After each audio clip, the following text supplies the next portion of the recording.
Students, study with Divya classes में आपका स्वागत है। डियर स्टूडेंट्स, आज आपको हम नरेशन के सेकंड पार्ट में कुछ नरेशन के एक्सेप्शन पढ़ाएंगे, जिसमें टेंस का कुछ एक्सेप्शन होता है। डियर स्टूडेंट्स, इस वीडियो को अंत तक ज़रूर देखिएगा और अगर वीडियो अच्छा लगे तो वीडियो को लाइक और शेयर ज़रूर करिए।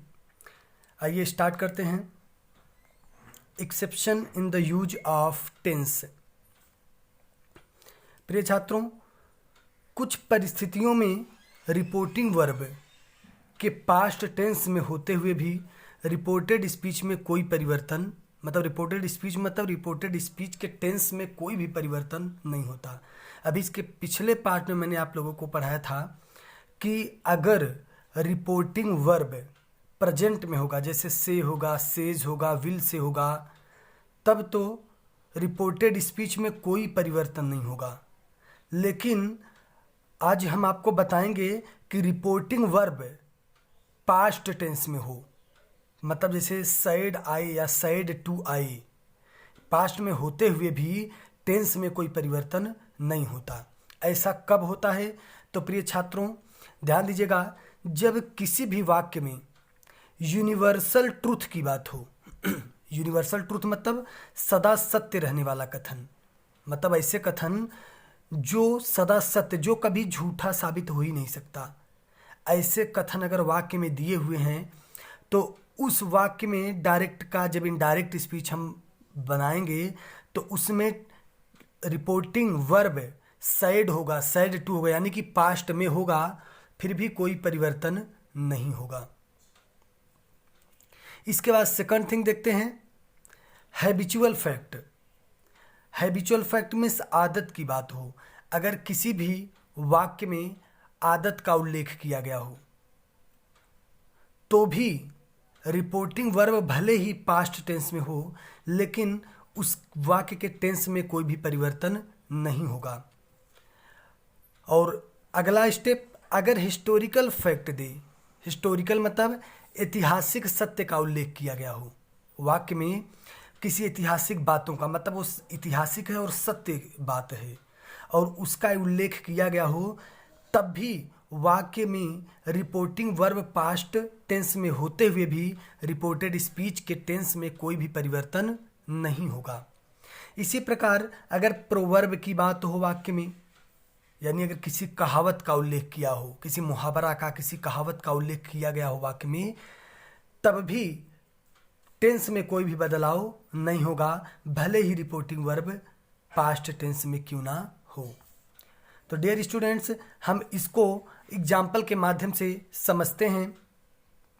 अब जैसे यहाँ पर यूनिवर्सल ट्रूथ की बात कर दी जाए, जैसे कह दिया गया कि जीव जंतु बिना भोजन के नहीं रह सकते, तो सदा सत्य की बात है। जैसे कह दिया जाए सूर्य पूर्व की ओर से निकलता है, यह भी सत्य की बात है, यह कभी झूठा साबित नहीं हो सकता। जैसे कह दिया जाए कि पृथ्वी घूमती रहती है, तो ये सब सत्य की बातें हैं। जैसे आदत की बात की जाए कि अजनबी को देखकर कुत्ते भौंकने लगते हैं, तो ऐसे आदत की बातें हैं। जैसे जब अध्यापक कमरे में आते हैं तो विद्यार्थी तुरंत खड़े हो जाते हैं, ये बातें क्या हैं? ये आदत की बातें हैं। जैसे कोई ऐतिहासिक की बात किया जाए कि जैसे कहा जाए कि कालिदास को भारत का शेक्सपियर कहा जाता है, तो ये सब सारी चीज़ें क्या हैं? सब हिस्टोरिकल फैक्ट हैं, ऐतिहासिक तथ्य हैं। जैसे मुहावरे की किसी बात की जाए, किसी कहावत की बात की जाए, तो ऐसी स्थिति में, इन सभी स्थिति में जो भी रिपोर्टेड स्पीच होगा उनके टेंस में कोई भी परिवर्तन नहीं होगा। आइए एग्जाम्पल के माध्यम से समझते हैं। जैसे ध्यान यहाँ डायरेक्ट स्पीच दिया है, टीचर सेड, अध्यापक ने कहा the sun rises in the east. अध्यापक ने कहा कि सूर्य पूर्व में निकलता है।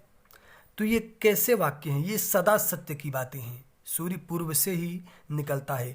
तो प्रिय छात्रों ध्यान दीजिएगा, यहाँ पर सैड, यहाँ रिपोर्टिंग वर्ब पास्ट टेंस में है सैड।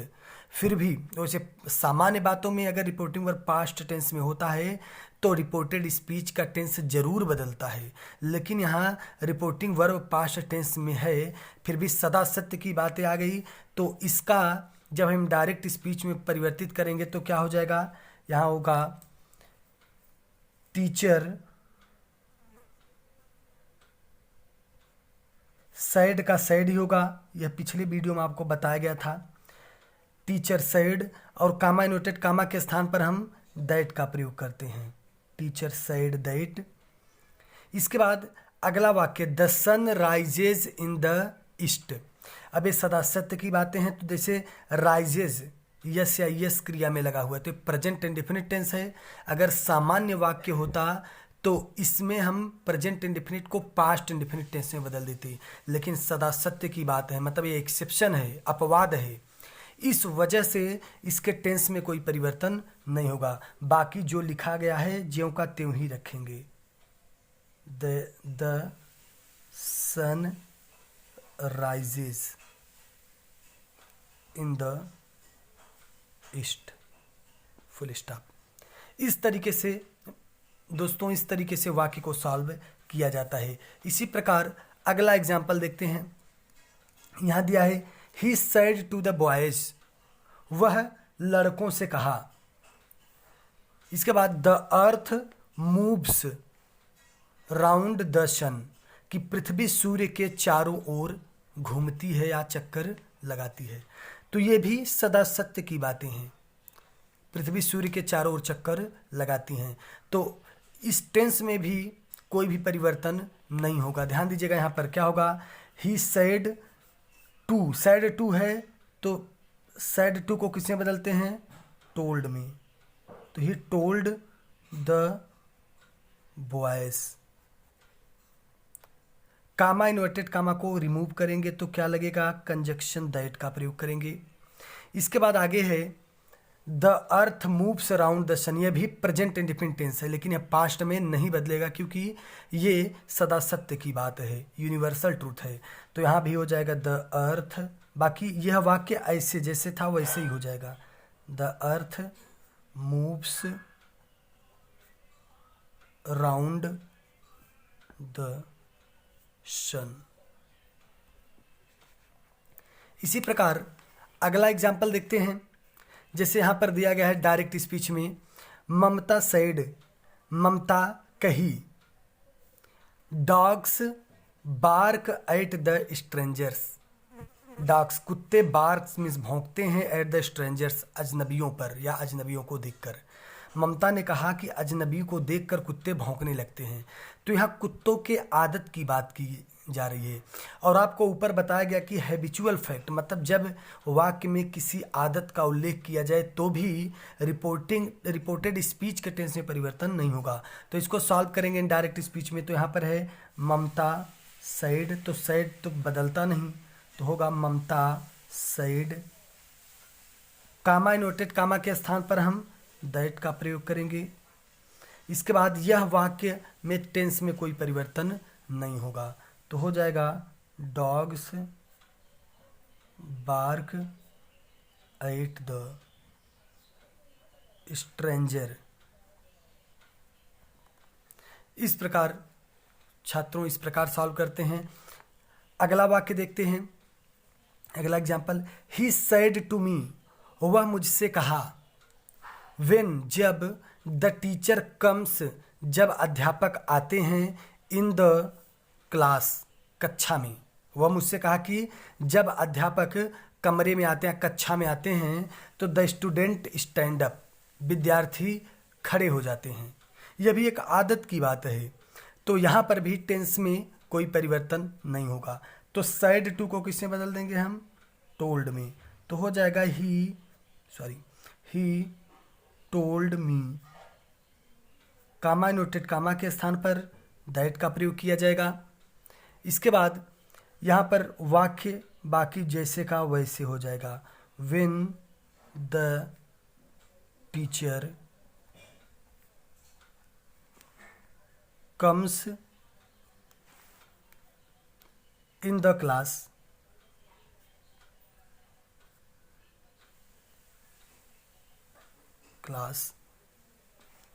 द स्टूडेंट्स,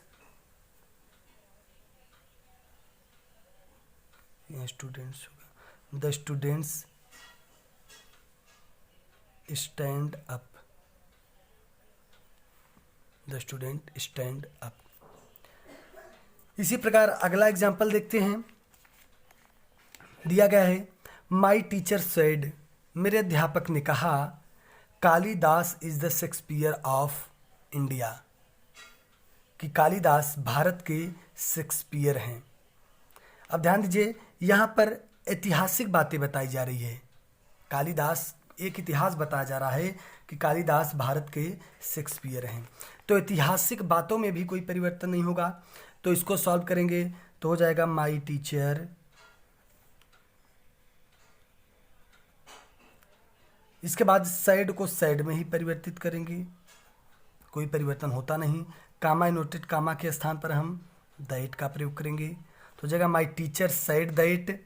बाकी वाक्य ज्यों का त्यों रहेगा, बाकी वाक्य Kalidas is the Shakespeare of India.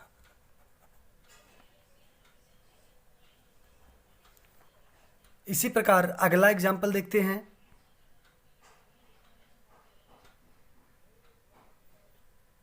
जैसे सी सैड टू हर, वह उससे कहती है या वह उससे कही कि लव इज ब्लाइंड, प्यार अंधा होता है। तो ध्यान दीजिए, यहाँ पर मुहावरा की बात की जा रही है, कहावत है लव इज ब्लाइंड, तो कहावत वाले वाक्य में भी कोई भी परिवर्तन नहीं होगा।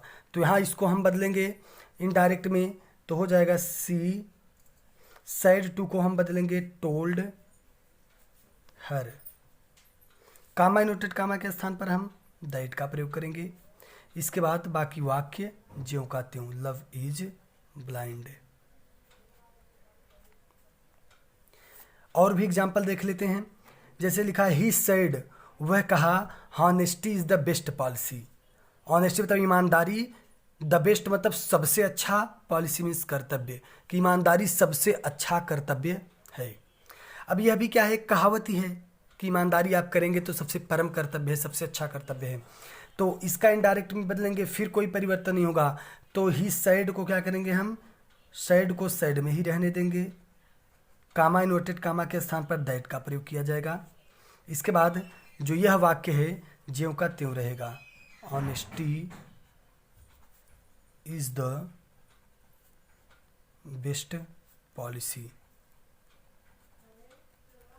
इसी प्रकार प्रिय छात्रों, ऐसे ही कुछ अपवाद होते हैं, आपको ये पता होना चाहिए। जब हिस्टोरिकल फैक्ट आ जाए, मतलब ऐतिहासिक सत्य की बात की जाए, आदत की बात की जाए, जब भी सदा सत्य की बात हो और या मुहावरा कहावत की बात हो, तो ऐसी स्थिति में आप टेंस में कोई भी परिवर्तन नहीं करेंगे।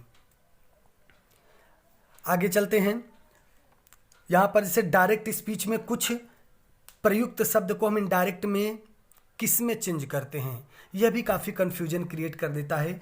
हम लोग जब सॉल्व करते हैं नरेशन को, तो ऐसे कुछ शब्द लिखे रहते हैं, जैसे दिस लिखा रहता है, हियर लिखा रहता है, ये सब सारी चीज़ें, और इनडायरेक्ट में हम देख लेते हैं वो चीज़ें दूसरे रूप में परिवर्तित हो जाती हैं। जैसे हेयर लिखा रहता है देयर में परिवर्तित, तो हम कंफ्यूज हो जाते हैं।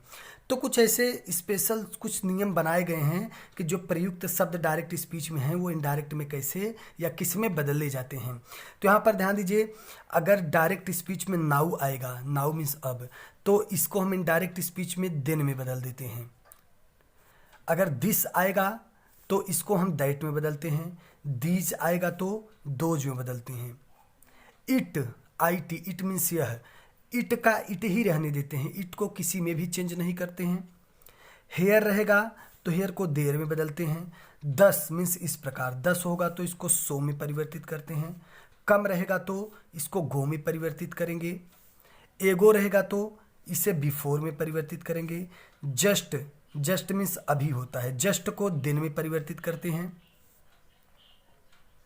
इसके बाद टुडे, टुडे को दैट डे में बदला जाता है, टुडे को दैट डे में बदलते हैं। और अगर टुमारो आए मतलब आने वाला कल, तो इसको द नेक्स्ट डे में बदलते हैं, टुमारो को द नेक्स्ट डे में बदलेंगे। यहीं स्टरडे होगा बीता हुआ कल, तो इसको द प्रीवियस डे में परिवर्तित किया जाता है। प्रीवियस डे में। लास्ट नाइट होगा तो इसको हम द नाइट बिफोर में बदलेंगे, लास्ट नाइट को द नाइट बिफोर में बदलेंगे। और नेक्स्ट डे होगा तो इसको द फॉलोइंग डे में बदला जाएगा। और टू नाइट को दैट नाइट में परिवर्तित किया जाता है। ये कुछ ऐसे शब्द होते हैं जो डायरेक्ट स्पीच में रहते हैं तो उनको इनडायरेक्ट में बदल दिया जाता है। लेकिन छात्रों यह भी ध्यान होना चाहिए कि जब नाउ आएगा तो देन में बदलेंगे, लेकिन देन को नाउ में नहीं कन्वर्ट करेंगे। ऐसा नहीं कि डायरेक्ट स्पीच में देन आ गया और इनडायरेक्ट स्पीच में हम इसको नाउ में चेंज करेंगे, ऐसा नहीं। मतलब उल्टा नियम नहीं होता। केवल ये इधर के पार्ट जो बाएं तरफ पार्ट जो लिखे गए ये सब अगर डायरेक्ट स्पीच में दिए रहे होंगे तो वे इनडायरेक्ट में परिवर्तित होते हैं। और बाकी और कुछ नियम जैसे मैं आपको बताया था, हेल्पिंग वर्ब का कैन को कुड में बदलते हैं, मे को माइट में बदलते हैं, और सेल को शुड में बदलते हैं, विल को वुड में बदलते हैं। लेकिन एक चीज़ ये भी आप जानते रहिएगा, अगर जैसे कैन को तो कुड में बदल देंगे, मे को माइट में बदल देंगे, लेकिन मान लो अगर वाक्य में मस्ट दिया हो, इनडायरेक्ट स्पीच में हेल्पिंग वर्ब मस्ट दिया हो या आट टू दिया हो या कुड दिया हो या माइट दिया हो या माइट के अलावा यूज टू दिया हो,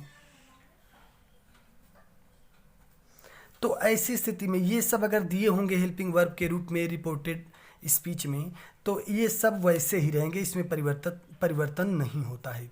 जैसे मस्ट आएगा तो मस्ट ही रहने देंगे, आट टू होगा तो आट टू ही, कुड रहेगा तो कुड ही, माइट होगा तो माइट ही, यूज टू होगा तो यूज टू ही। जैसे हम आपको एग्जाम्पल के रूप में बता दें, जैसे मान लीजिए वाक्य में दिया है ही सेड टू मी, जैसे ध्यान दीजिएगा, he said to me comma inverted comma it may rain,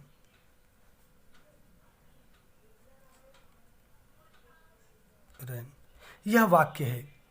तो इसको सॉल्व कैसे करेंगे, सेड टू को किसमें परिवर्तित करते हैं आपको बताया गया है पिछली क्लास में। हो जाएगा he told me, comma inverted कामा के स्थान पर हम क्या लगाते हैं, दैट का प्रयोग करेंगे। और इट थर्ड पर्सन प्रोनाउन है, कल बताया गया, पिछली क्लास में बताया गया था।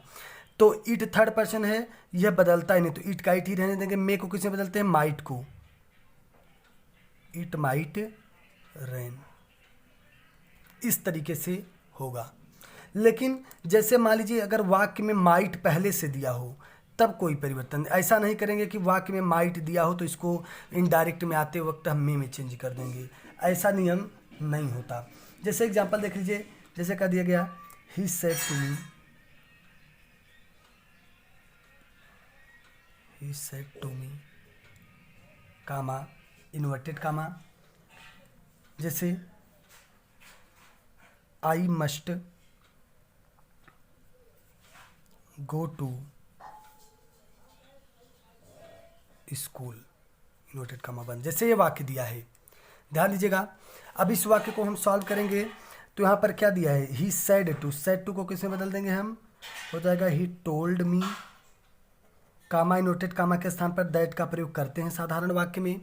इसके बाद आई फर्स्ट पर्सन है, पिछली क्लास में आपको पता है first person pronoun reporting verb के कर्ता के अनुसार बदलते हैं। तो रिपोर्टिंग वर्ब कर्ता कौन है, ही, तो ही के अनुसार बदलेगा तो आई क्या बन जाएगा, ही। और मस्ट, अभी आपको बताया गया must, ought to, could, might, used to, ये सब होंगे तो ये वैसे का वैसे रहेंगे, ये सहायक रेखा कहीं बदलते नहीं। तो ही यहाँ पे मस्ट का क्या हो जाएगा, he must go to school.